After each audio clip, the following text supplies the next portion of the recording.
பகுதி 15. இந்த புத்தகம் சொல்வதென்ன? நடப்பது எப்படி இருந்தாலும் அதை எடுத்துக்கொள்ளும் விதத்தில்தான் வலியோ வருத்தமோ ஆனந்தமோ மனநிறைவோ வருத்தம் போன்றவையோ உண்டாகின்றன. தீராத வியாதிகளையும் நம்பிக்கையுடனான முயற்சியுடன் வெல்ல முடியும். போதும் போதாது, இருக்கிறது இல்லை, அழகு அசிங்கம் என்பதெல்லாம் மனது காட்டும் பிம்பமே தவிர அதில் உண்மை பொய் என்று ஏதும் இல்லை. இருப்பது இல்லாததாகவும் இல்லாததை இருப்பதாகவும் காட்ட நம்ப வைக்க வல்லது மனது. நம் எண்ணங்களால் தான் நம் உலகம் உருவாக்கப்படுகிறது. இருக்குமிடம் நரகம் என்றோ சொர்க்கம் என்றோ முடிவு செய்யப்படுவது இடங்களால், பொருள்களால், வசதிகளால் அல்ல, அது பற்றிய எண்ணங்களால் தான்.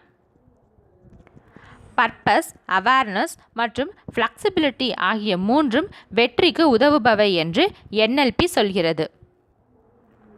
கண், காது, மூக்கு, நாக்கு மற்றும் உடல் என்ற ஐம்புலன்களையும் முழுதும் பயன்படுத்துதல் முயற்சிகளில் பெரு வெற்றி கிடைக்க உதவும்.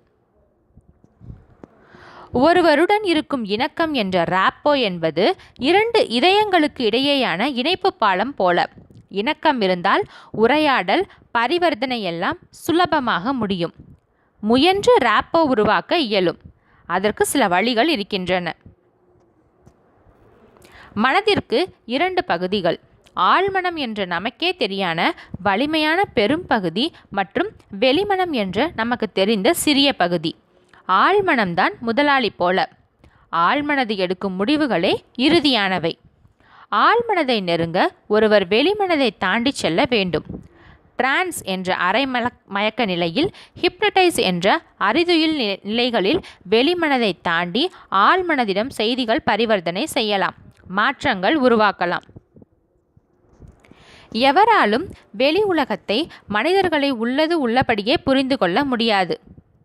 காரணம், உலகத்தையும் உலகத்தில் உள்ளோரையும் எவரும் அவர்தம் பொதுமைப்படுத்தல், விட்டுவிடுதல் மற்றும் மாற்றி புரிந்து கொள்ளல் என்ற மூன்று வழித்தட்டுகளின் மூலம், பெரும் தகவல்கள் மூலமே காண உணர முடியும்.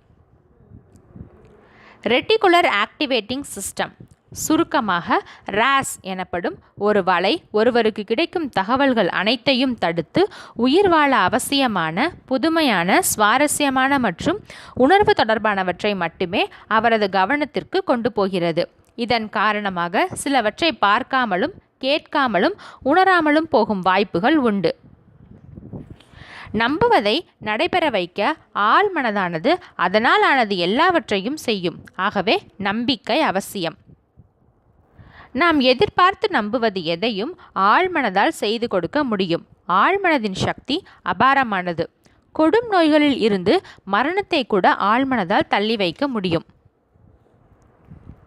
எப்படிப்பட்ட நம்பிக்கைகள் மனிதர்களின் மன நிம்மதிக்கும் வாழ்க்கை வெற்றிகளுக்கும் உதவியாக இருக்கும் என்று NLPயை உருவாக்கியவர்கள் ஆராய்ந்திருக்கிறார்கள். அப்படி அவர்கள் முடிவுக்கு வந்த சிலவற்றுக்கான பொதுப்பெயர் ப்ரீசப்போசிஷன்ஸ். ஹிப்னடிசத்தின் போது கான்ஷியஸ் மைண்ட், வெளிமனம் செயல்திறன் குறைந்து அமைதியாகிவிடும். அதனால் வலி போன்றவை பதிவாகாது. ஹிப்னடிசத்தில் கான்ஷியஸ் வெளிமனம் அயர்ந்துவிட நேரடியாக ஆழ்மனதுடன் தொடர்பு கொள்ள முடியும்.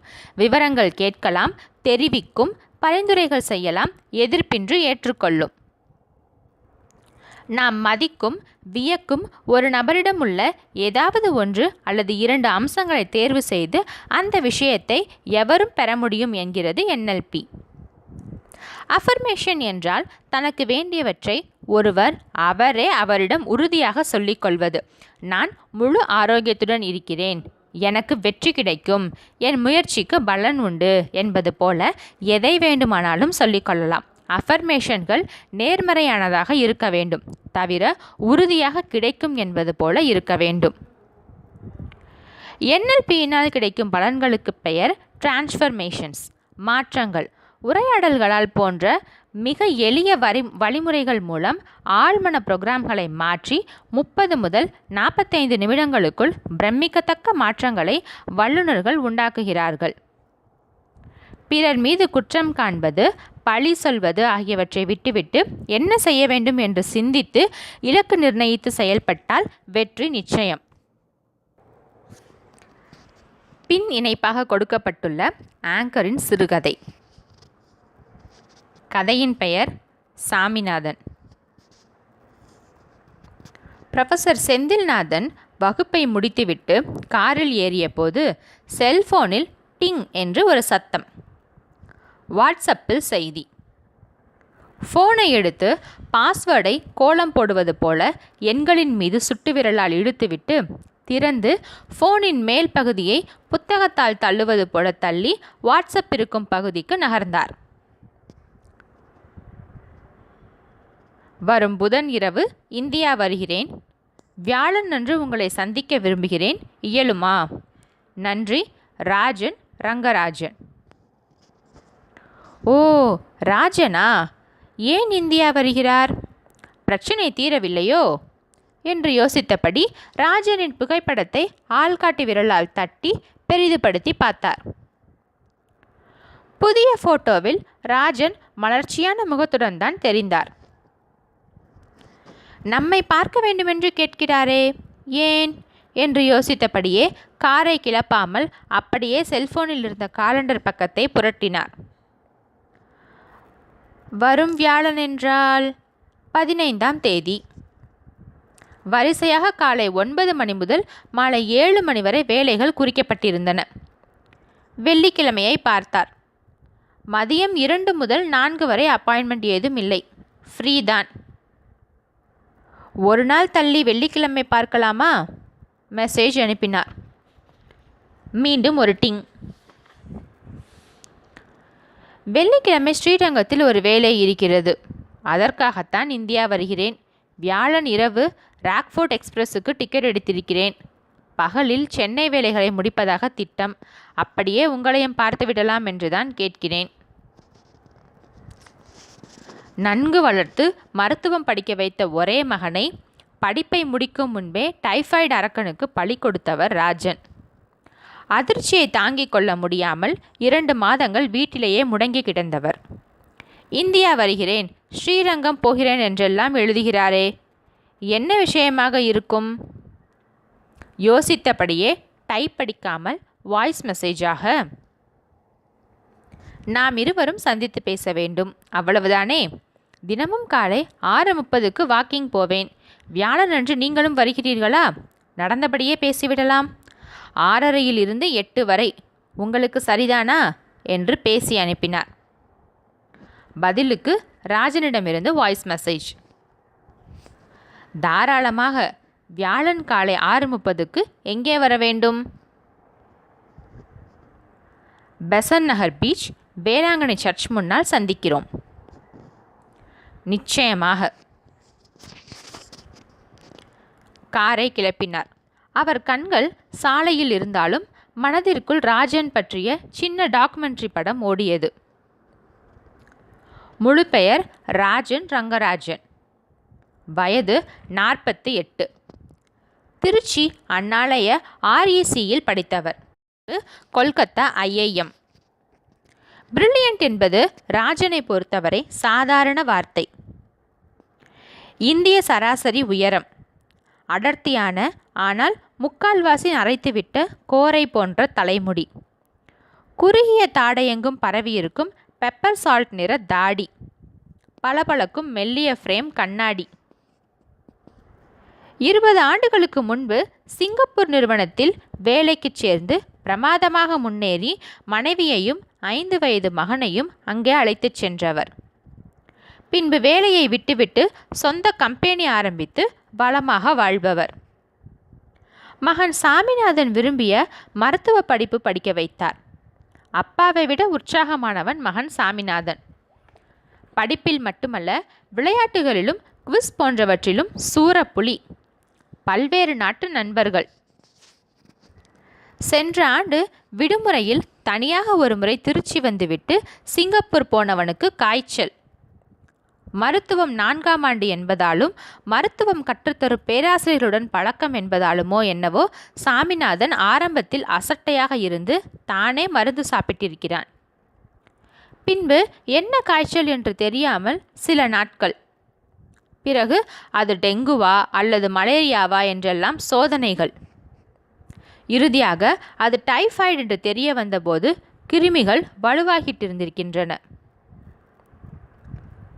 சிரித்த முகமாக மருத்துவமனையில் படித்திருக்கும் போது இப்படிப்பட்ட வியாதிகளை ஒழிக்க வேண்டும் என்றும் எழுந்து வந்து படிப்பை முடிப்பதற்கு முன்பாகவே கூட என்ன நோய் என்று கண்டறியும் துறையில் செய்ய வேண்டிய மாற்றங்கள் பற்றி அவனது பிளாக்கில் எழுதவும் திட்டமிட்டிருந்தான். சந்திக்க வரும் நண்பர்கள், ப்ரொஃபஸர்கள், குடும்பத்தாரிடம் இதேதான் பேச்சு. டைஃபாய்டில் 2 வகை உண்டாம். அதில் ஒரு வகை சற்று கடுமையானதாம். 5% பேருக்குத்தான் வருமாம். அதற்கான வைத்தியம் தாமதமாகிவிட்டால் ஆள் பிழைப்பது அரிதாம். அவனே சொல்லியிருக்கிறான். இவ்வளவு பேசுறியே, உனக்கு எப்படி டைஃபாய்டு வந்தது சொல் என்று அப்பா கேட்டிருக்கிறார்.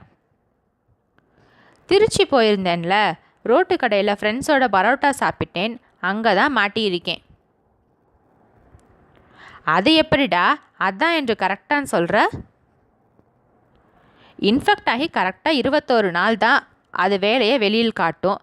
எனக்கு ஜுரம் வந்த தேதியை கணக்கு பண்ணி பார்த்தேன். ஒரு ஞாயிற்றுக்கிழமை மாலை அவனை பார்க்க வந்திருந்த அவன் அப்பா ராஜனிடம் பெட்டில் படுத்திருந்தபடியே கலகலப்பாக பேசிக்கொண்டிருந்தவன் திடீரென அடிவயிற்றை பிடித்து கொண்டு, அப்பா அப்பா பயங்கரமாக வலிக்கிறது, நர்ஸை சீக்கிரம் கூப்பிடுங்கள் என்று கத்தியிருக்கிறான். ஓடி அழைத்து வந்திருக்கிறார். வலியால் துடித்தவனின் போர்வையை நர்ஸ் விலக்கி உடையையும் நகர்த்தி பார்ப்பதற்குள் அவன் வயிறு அவர்கள் இருவர் முன்பாகவே புசுபுசுவென பலூன் போல வீங்கி அவன் கண்கள் குத்திட்டு ஸ்பிளீன் வெடித்து இரத்தம் வயிற்றுக்கு பாய்ந்து என்று என்னென்னவோ சொல்லியிருக்கிறார்கள். ராஜன் காதில் எதுவும் விழவில்லை. திக்பிரமை பிடித்தவர் போலாகிவிட்டார். கண்ணெதிரே ஒரே ஆசை மகனின் மரணத்தை பார்த்தவராயிற்றே. உறைந்து போய்விட்டார். 2 மாதங்கள் வீட்டிற்குள்ளாகவே அடைந்து கிடந்திருக்கிறார். வீட்டை பார்க்கவில்லை, வியாபாரத்தை பார்க்கவில்லை. மகனை மறக்க முடியாமல் ஆள் மெலிந்து உருகுலைந்து வேறு காரணத்திற்காக சென்னைக்கு வந்தவர் ப்ரொஃபஸர் செந்தில்நாதனை தற்செயலாக சந்தித்தார். விபரங்கள் சொல்லி, என்னை எல்லோரும் எதிர்பார்க்கிறார்கள், எனக்கு புரிகிறது. ஆனால் எதை செய்ய ஆரம்பித்தாலும் மகன் சாமிநாதன் இல்லாமல் இதையெல்லாம் செய்து என்ன என்று தோன்றுகிறது. அதோடு விட்டு விடுகிறேன் என்றார். ப்ரொஃபஸர் பொறுமையாக அனுசரணையாக விபரங்கள் கேட்டார். எதை செய்ய போனாலும் அவன் வயிற்றை பிடித்தபடி அப்பா என்று கத்தியதும் அவன் கண்கள் செருகி கொண்டதும் தான் கண்முன் வருகிறது. அதோடு நான் அப்படியே ஆஃப் ஆகி விடுகிறேன். ப்ரொஃபஸருக்கும் ராஜன் வருத்தம் புரிந்தது. ராஜனை தொடர்ந்து பேசவிட சிங்கப்பூருக்கு மனைவியையும் மகன் சாமிநாதனையும் அழைத்து வந்தபோது நிறுவனத்தில் வேலை அதிகம் இருந்ததால் ராஜன் பெரும்பாலான நாட்கள் தாமதமாக வீட்டிற்கு வந்ததையும் அவரை எதிர்பார்த்து மாலை முழுக்க காத்திருந்த 6 வயது சாமிநாதன் அவர் வந்ததும் அவர் முன்னால் கோபமாக சற்று நேரம் நின்றுவிட்டு பின் அவர் ஆசையாக அழைக்க அவர் கையில் சிக்காமல் வீடு முழுக்க ஓடுவதையும் பிறகு அதற்கு சமாதானமாக அவர் தோளில் அவன் ஏறி உட்கார்ந்து கொண்டு வீடு முழுக்க ராஜனை அங்கும் இங்கும் ஓடச் சொல்லி விரட்டிய நிகழ்ச்சிகளையும் சொன்னார். கமான் கமான், அங்கே போங்க, இதை எடுங்க என்று என்னை விரட்டுவான். நானும் சிரமப்படுவது போல நடித்தபடி சந்தோஷமாக ஓடுவேன். இப்படி பல நாட்கள் நடந்திருக்கின்றன சொல்லிவிட்டு அழுதார். இதை கேட்ட ப்ரொஃபஸர் சற்று நிமிர்ந்து உட்கார்ந்தார். ப்ரொஃபஸருக்கு ஒரு யோசனை வந்தது. அதன் பின் ராஜனிடம் 2 மணி நேரம் பேசினார். முயற்சி செய்து பார்க்கிறேன் என்று ராஜன் கிளம்பி சிங்கப்பூர் போய்விட்டார். அதன் பிறகு ப்ரொஃபஸரை தொடர்பு கொள்ளவில்லை. இப்போது வருகிறேன், சந்திக்க வேண்டும் என்கிறார். வரட்டும், பாவம் என நினைத்து கொண்டார் ப்ரொஃபஸர். 6:25க்கே கால் டாக்ஸியில் வந்து இறங்கிய ராஜன் ப்ரொஃபஸர் கையை தனது 2 கைகளாலும் அழுந்த பிடித்து நன்றி சொன்னார். நான் பழையபடி ஆகிவிட்டேன் ப்ரொஃபஸர், உங்கள் சஜஷன் ரொம்ப நல்லா ஒர்க் அவுட் ஆகிட்டுருக்கு என்றார். நடந்தபடியே பேசினார்கள். எஸ், உங்கள் முகத்தில் நல்ல தேஜஸ் தெரியுது. தெளிவாகவும் உற்சாகமாகவும் இருக்கீங்க. Very good. ப்ரொஃபஸர் மனதிற்குள் கொஞ்சம் ஆச்சரியம். என்னதான் செய்தாலும் இவ்வளவு சீக்கிரத்தில் இவ்வளவு நார்மலாக மாறிவிட்டாரே. என்ன செய்தீர்கள், அதை சொல்லுங்கள் என்றார் ப்ரொஃபஸர் ஆவலை அடக்க முடியாமல். வேறு ஒன்றுமில்லை, நீங்கள் சொன்னதை அப்படியே செய்தேன் ப்ரொஃபஸர். உங்களிடம் பேசிவிட்டு போனபோது நீங்கள் சொன்னதன் மீது அவ்வளவு நம்பிக்கை இல்லை, செய்ய முயற்சிக்கும் மனநிலையும் இல்லை. சிங்கப்பூர் போய்விட்டேன். அதற்கு அடுத்த 2 நாளில் நண்பர் ஒருவரின் மகள் மயக்க நிலையில் மருத்துவமனையில் அனுமதிக்கப்பட்டாள். தகவல் கிடைத்து நானும் என் மனைவியும் போயிருந்தேன். சோகமாகவும் சோர்வாகவும் தான் இருந்தேன். எதனால் அவள் மயங்கி இருக்கிறாள் என்று தெரியவில்லை. பெண்ணின் அம்மா பதறுகிறார்கள். உடன் நின்ற நண்பர்களும் பதறுகிறார்கள். ஆனால் மருத்துவமனை நிர்வாகமோ, சாலையில் இவர் மயங்கி விழுந்திருக்கிறார், நீங்கள் போலீசில் புகார் கொடுத்துவிட்டு வாருங்கள் என்று சொல்லிக் கொண்டிருந்தார்கள். நேரம் ஓடிக்கொண்டிருந்தது. பிறகு நண்பனின் மனைவியை பார்க்கிறேன். அழுதபடி செய்வதறியாமல் நிற்கிறார். நண்பனின் மகளை பார்க்கிறேன். பேச்சு மூச்சின்றி மயங்கி கிடக்கிறார். பரிதாபமாகத்தான் இருந்தது. ஆனாலும் நான் அசையவில்லை. அப்போதுதான் நீங்கள் சொன்னது நினைவிற்கு வந்தது. கொஞ்சம்தான் முயன்றேன். என் மகன் சாமிநாதன் சின்ன வயதில் என் தோளில் அமர்ந்து கொண்டு என்னை வீடெங்கும் ஓடச் சொல்லி விரட்டும் அந்த காட்சியை நினைவுபடுத்தி கொண்டேன். தொடர்ந்து முயன்று அதை ஆழமாக நினைத்தேன். அவ்வளவுதான். சடாரன் அவன் என் தோளில் வந்து அமர்ந்து விட்டான். என்னப்பா பார்த்து கொண்டிருக்கிறீர்கள்? போங்கள், போய் அவர்களுக்கு உதவுங்கள். உங்களுக்குத்தான் இந்த ப்ரொசீஜர் எல்லாம் நன்றாக தெரியுமே என்று கத்தினான். கமான் அப்பா, போங்க, கமான் கமான் என்று விரட்டினான். அவன் சொன்ன பிறகு வேறு என்ன? அதன் பிறகு நடந்தவற்றை என் மனைவியே ஆச்சரியத்துடன் மகிழ்ச்சியுடனும் பார்த்தாள். பழைய ராஜனாக போய் சட்டம் பேசினேன். மருத்துவம் பார்க்க வைத்தேன். நண்பனின் மகள் கண் விழித்தாள். அதன் பிறகு எப்போதும் காலையில் மகன் சாமிநாதன் என் தோளில் அமர்ந்து கொண்டு விடுகிறான். அவனை சுமந்தபடியே எல்லா வேலைகளையும் சந்தோஷமாக செய்கிறேன். இதோ இப்போது கூட அவன் சொல்லித்தான் உங்களை பார்க்க வந்திருக்கிறேன். இதோ பாருங்கள், நாம் பேசுவதையே அவன் எப்படி கவனித்து கொண்டிருக்கிறான் என்று. இது 2014 கல்கியில் நினைவு சிறுகதை போட்டியில் தேர்ந்தெடுக்கப்பட்ட கதை.